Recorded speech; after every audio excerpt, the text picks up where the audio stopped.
Buongiorno, benvenuti a questa edizione del nostro telegiornale. Vediamo insieme i principali titoli. A fondamento del Bayesian c'era un uomo dell'equipaggio in plancia quando è avvenuto il nubifragio, lo ha detto il PM Raffaele Cammarano, raccontando i primi dettagli del naufragio di Porticello. Stamattina a conferenza stampa della Procura di Termini Imerese, i passeggeri morti mentre cercavano bolle d'aria. Era la mia migliore amica, il mio angelo. Così Anna Lynch viene ricordata dalla sorella maggiore Esme. Il ritratto della giovane morta nel naufragio di Porticello, studentessa brillante, era appena stata ammessa all'Università di Oxford. La messa è finita a Enna, protesta silenziosa dei fedeli che abbandonano le chiese in cui celebrano preti collegati in qualche modo a Don Giuseppe Rugolo, il sacerdote condannato per violenza sessuale aggravata a danno di minori. Controesodo da Bollino Nero a Messina, oltre 2 ore di attesa per imbarcarsi sui traghetti, mentre la Sicilia è ancora nella stretta del caldo, almeno fino a lunedì. Poi dovrebbe arrivare la pioggia, ma da giovedì di nuovo alta pressione. Vacanze, pienone di turisti in Sicilia, a Catania, complice la sosta delle navi da crociera, si riempie il centro storico tra chi si gode l'ultimo giorno di ferie e chi le ha appena cominciate. Incivili forzano la recinzione della Scala dei Turchi nell'Agrigentino. Necessario l'intervento della polizia per trattenere gli accessi abusivi. Il sindaco di Realmonte lancia un appello per la tutela e il rispetto del sito. Bob Sinclair fa ballare Agrigento. Tra i suoi successi anche i remix di brani di Raffaella Carrà e dei Mattia Bazzar. Calcio, il Palermo stasera a Pisa, il Catania nel pomeriggio a Potenza contro il Sorrento, 19 i convocati di Toscano, domani in campo anche Messina e Trapani.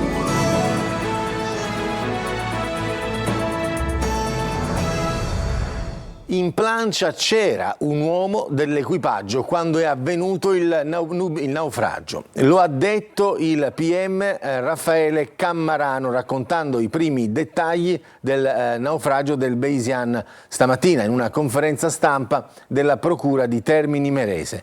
I passeggeri morti trovati nella stessa cabina di sinistra non dormivano tutti in quel locale, ma cercavano bolle d'aria per salvarsi. Manlio Viola.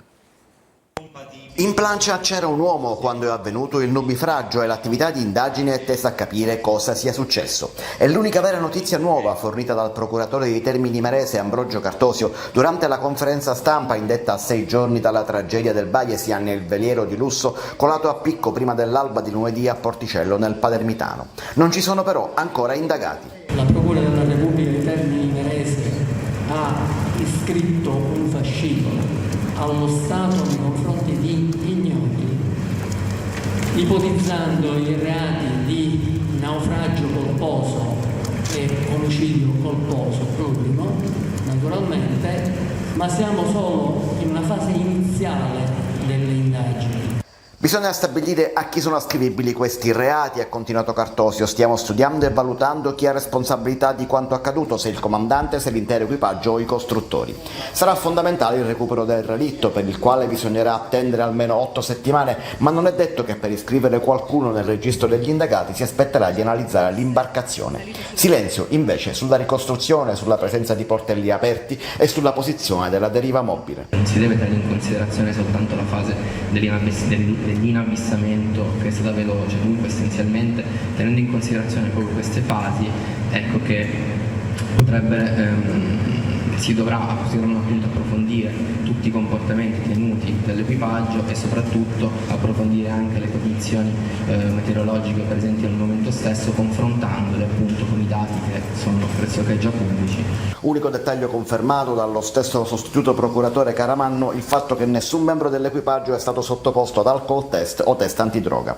Sull'affondamento ha accertato invece che l'imbarcazione si è inabissata di poppa e poi si è adagiata sul fondo sul lato destro. I cadaveri sono stati recuperati in 2 cabine del lato sinistro, 5 nella prima e l'ultima cadavere recuperato, la giovanissima Anna Lynch, nella terza. Era la mia migliore amica, il mio angelo. Così Anna Lynch viene ricordata dalla sorella maggiore Esme, studentessa brillante, era appena stata ammessa all'Università di Oxford. Ci fa il punto Emanuela Corsi. Hannah spesso irrompeva nella mia camera da letto e si sdraiava con me. Mi portava un amore sconfinato. È straziante il ricordo di Hannah Lynch, morta assieme al padre nel naufragio del Baesian al largo di Porticello, fatto dalla sorella maggiore Esme. Era solidale e gioiosa, prosegue il racconto, la migliore amica per me. Aveva ancora un amore infinito che volgeva tutti i suoi amici e una fortissima passione per i suoi amati studi e obiettivi. È il mio piccolo angelo, la mia stella, conclude la sorella. Hannah, di appena 18 anni, era la più giovane delle 7 vittime di questa tragedia sulla quale ruotano ancora molti dubbi e punti oscuri. Per tutti era una studentessa modello, gentile e sempre solare, come racconta al Telegraph un ex compagna di classe. La ragazza era apparsa sui social nelle scorse settimane mentre era al ballo di fine anno organizzato dalla sua scuola assieme agli altri ex allievi. Era una giovane donna intelligente, nonché una convinta femminista, hanno dichiarato alcuni amici al Times. Amava i libri e la poesia. Lo scorso anno aveva vinto anche un premio proprio per la poesia e si accingeva a una brillante carriera universitaria. La diciottenne infatti era stata appena ammessa all'Università di Oxford dopo aver brillantemente superato l'esame di maturità detto A-Level nel Regno Unito e aveva un posto confermato per il corso di lingue e letteratura inglese al Trinity College a partire da quest'autunno. Il prestigioso ateneo britannico in una nota si è detto molto rattristato per la tragica morte. Il Trinity e la facoltà di inglese non vedevano l'ora di accogliere Hannah all'università e porgono le più sentite condoglianze alla sua famiglia e ai suoi amici. A quel corso di studi purtroppo Hannah non parteciperà. La sua giovane vita si è spezzata durante quella vacanza in barca per festeggiare l'assoluzione del padre, che si è trasformata in una tragedia. E adesso voltiamo pagina. La protesta silenziosa dei fedeli che a Enna abbandonano la messa in 2 chiese in cui celebravano preti collegati in qualche modo a Don Giuseppe Rugolo, il sacerdote condannato a 4 anni e mezzo di carcere per violenza sessuale aggravata a danno di minori. Gerry Italia.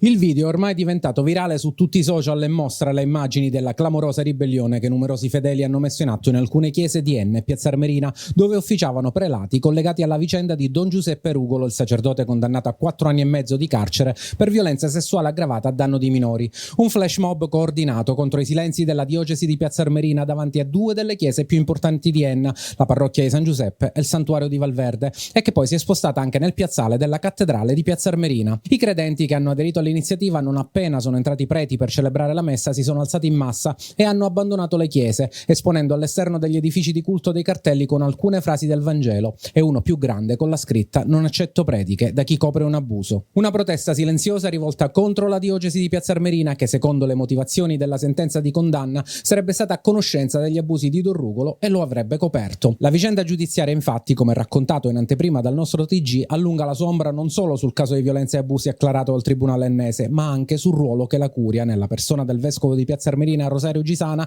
non imputato nel processo, avrebbe avuto nell'insabbiare il caso. La curia vescovile della diocesi di Piazza Armerina infatti è stata riconosciuta responsabile civile e dovrà rispondere in solido con Rugolo del risarcimento delle parti civili. Il vescovo Gisana, secondo i giudici ennesi, insomma, non poteva non sapere e avrebbe facilitato con il suo comportamento gli abusi perpetrati dal sacerdote. Ed è contro questo silenzio prolungato della diocesi e del suo vescovo che sostanzialmente i fedeli hanno protestato nell'attesa di una presa di posizione della curia sulla vicenda che ancora tarda ad arrivare. Bollino nero per il traffico da controesodo. A Messina oltre 2 ore di attesa per imbarcarsi sui traghetti, code che raggiungono il viale Boccetta, il clou atteso per il primo pomeriggio. Francesco Triolo.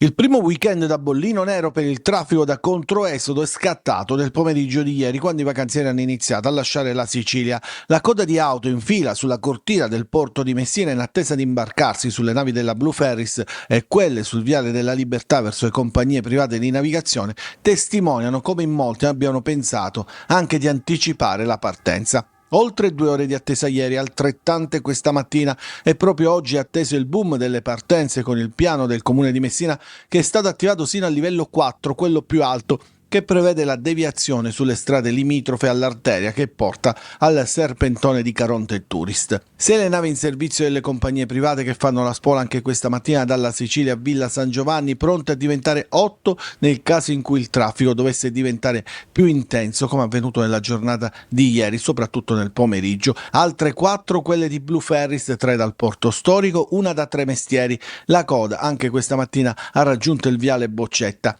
File, caselli e traffico intenso anche sulle autostrade A18 e A20 gestite da Autostrade Siciliane, e ANAS ha inserito anche la Palermo-Catania e la Palermo-Mazzara tra quelle dove si registra una intensificazione della circolazione. E sono le ultime settimane d'agosto e sono con il pienone di turisti in Sicilia. A Catania, complice la sosta delle navi da crociera, si riempie il centro storico tra chi si gode l'ultimo giorno di vacanze e chi le ha appena cominciate. Eva Spampinato.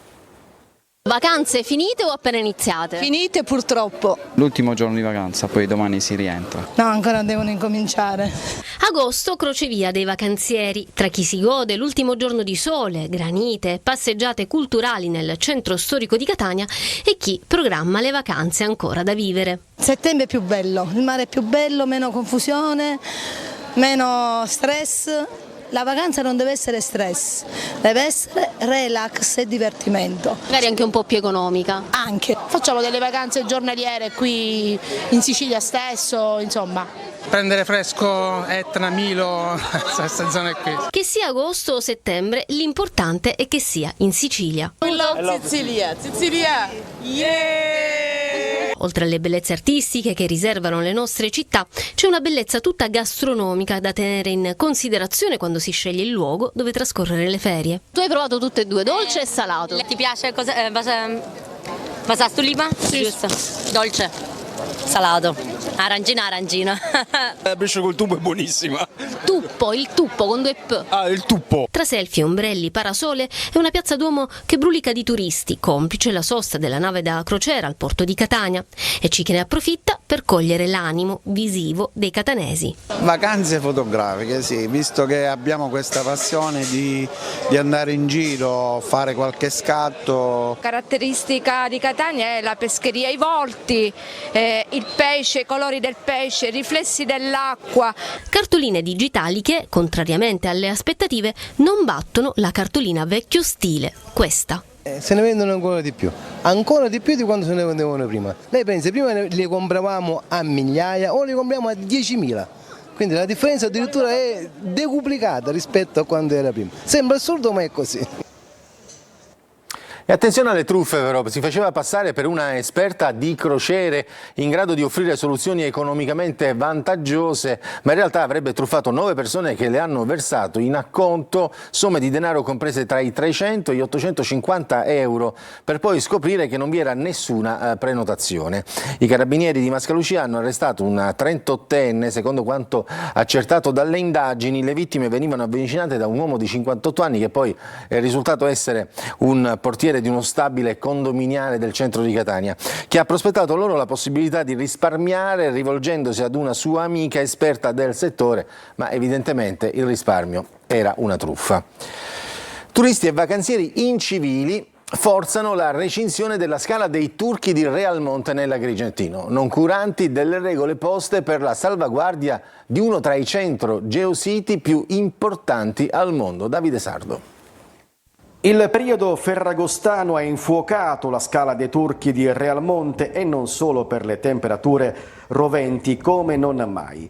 Infatti l'assalto di turisti e vacanzieri in alcune occasioni ha provocato danni e disordini tra reti di recinzione divelte e l'intervento della polizia resosi necessario per trattenere gli accessi abusivi. Il sindaco di Realmonte, Sabrina Lattuca, sbotta contro i turisti incivili e lancia un appello per la tutela ed il rispetto della scala dei Turchi. Mercoledì scorso abbiamo registrato un'invasione del sito, benché sia stata limitata nel tempo perché è stata ripristinato l'ordine dalla Guardia Municipale subito dopo, e comunque il flusso lo abbiamo registrato. Quindi per evitare che l'illegalità, l'arbitrio abbia prevalenza rispetto alla legalità e al rispetto delle regole, abbiamo fatto questo appello: aiutate il comune di Realmonte, aiutate la Scala dei Turchi a essere quello che è un paese di legalità e di bellezza. L'ingresso alla Scala dei Turchi, patrimonio mondiale dell'UNESCO,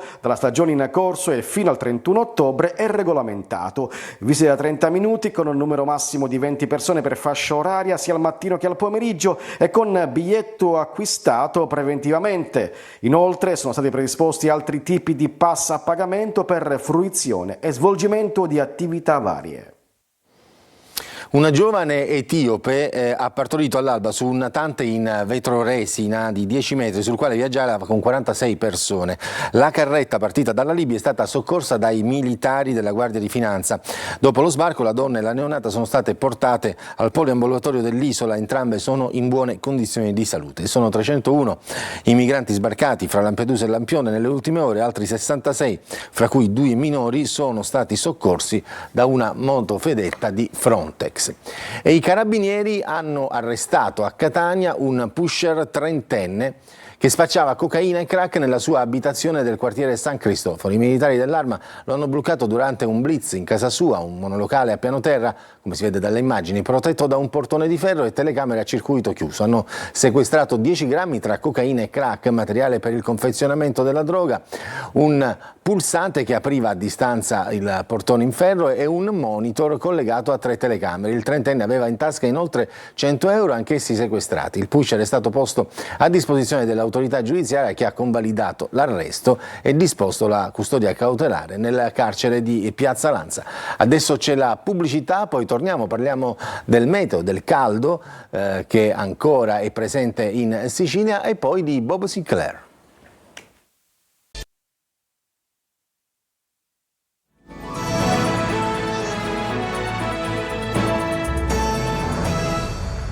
Sicilia ancora nella stretta del caldo, l'anticiclone africano si farà sentire almeno fino a lunedì, poi dovrebbe arrivare la pioggia, ma da giovedì di nuovo alta pressione. L'opinione dell'esperto: il mare è troppo caldo, possibile un autunno con fenomeni meteo estremi. Francesco Aloi. La Sicilia è nella morsa di un altro anticiclone africano, con temperature al di sopra della media. Tempo stabile su tutta la Sicilia, con solo qualche annuvolamento nel pomeriggio sui rilievi. Le temperature sono previste in aumento, soprattutto sulle zone interne, dove potranno raggiungere anche i 34-36 gradi, in particolare tra domenica e lunedì. Ma attenzione, dalla prossima settimana potrebbe arrivare il maltempo, una perturbazione interesserà il nord Italia, ma avrà ripercussioni anche al sud. Questo determinerà un aumento dell'instabilità, soprattutto nella giornata di mercoledì, quando delle piogge e dei temporali potranno interessare in particolare le zone interne dell'isola e localmente nella giornata di mercoledì anche la costa. Le temperature di conseguenza diminuiranno. Da giovedì comunque dovrebbe ritornare l'alta pressione, tradotto sole e caldo. La temperatura del mare è uno dei fattori che favorisce l'insorgere di temporali intensi accompagnati anche da colpi di vento e grandinate, quindi ecco, nei prossimi mesi purtroppo il rischio di questi fenomeni è in aumento. Adesso lo spettacolo, tra i suoi successi ci sono anche i remix di brani di Raffaella Carrà e dei Mattia Bazar. Bob Sinclair, il famoso DJ francese, si è esibito per la prima volta ad Agrigento e ha fatto ballare tutti. Eva Spampinato.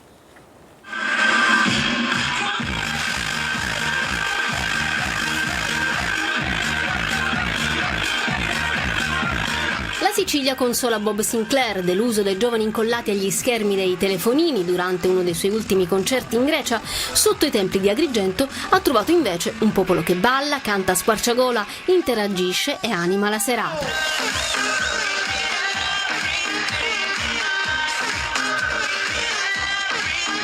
Agrigento batte Mykonos, dunque lo vedete. Per la superstar della console era la prima volta nella città dei templi. Sold out il concerto evento, 2 ore di DJ set tra elettronica, omaggi al rock rivisitati in chiave dance e le hit che l'artista francese ha confezionato in oltre 20 anni di carriera. Ma anche gli immancabili remix che diventano tormentoni e che strizzano l'occhio alla musica italiana, da Raffaella Carrà ai Mattia Bazar.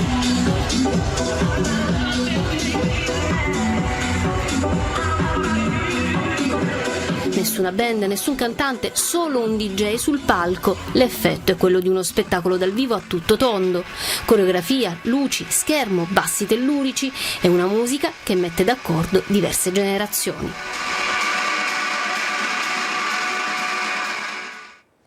Adesso la pubblicità, poi torniamo per parlare di calcio.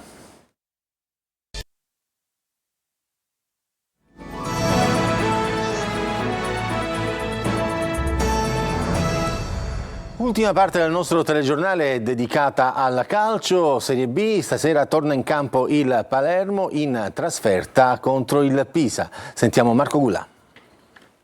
Riscatto è l'imperativo che regna in casa Palermo per la partita di questa sera a Pisa, la seconda giornata di campionato. La prima è stata disastrosa con la debacle di Brescia. Alessio Dionisi ha corretto con la matita blu i tanti errori della sua squadra da non ripetere oggi all'Arena Garibaldi. Il Palermo vuole riprendere subito il cammino. L'ambizione c'è.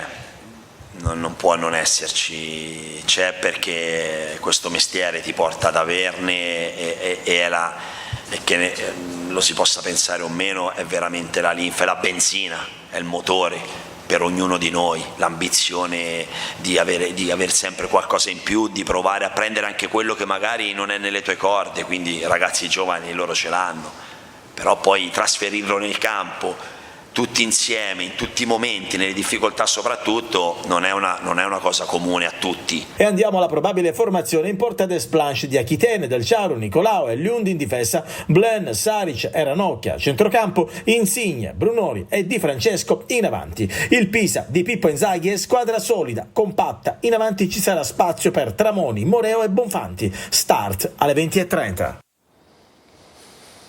Ed è ufficiale, 13 anni dopo Salvatore Sirigu torna al Palermo. Il portiere sardo ha firmato un contratto fino al termine della stagione. Dopo la prima esperienza in rosanero, protagonista dell'era Zamparini, Sirigu ha conquistato tanti allori con la maglia del Paris Saint-Germain e ha fatto parte del Giro Azzurro come componente della spedizione che ha conquistato gli europei del 2021 con l'allora commissario tecnico Roberto Mancini. Comporrà la coppia di portieri rosanero con Des Planche titolare designato. E in Serie C il Catania esorgisce oggi in campionato a Potenza contro il Sorrento. Solo 19 i convocati, di cui 6 under. I rossazzurri proveranno a fare risultato come hanno fatto nelle stesse condizioni in Coppa Italia col Crotone. Marco Carli. Nuova partita, stesso Catania. Alla prima di campionato i rossazzurri si presentano con quasi l'identica situazione della gara di Coppa Italia col Crotone.